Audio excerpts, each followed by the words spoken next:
தொட்டில் கட்டி அம்மா சொல்லும் ஆரிராரோ இசைதானே ஓ இசைதானே.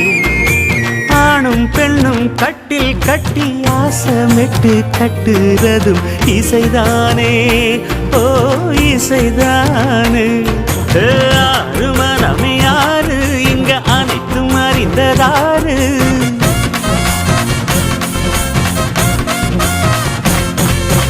அறிவை திறந்து பாரு அதில் இல்லாதத சேரு. அடையெல்லாம் தெரிஞ்ச எல்லாம் அறிஞ்சாலே இல்லையம்மா.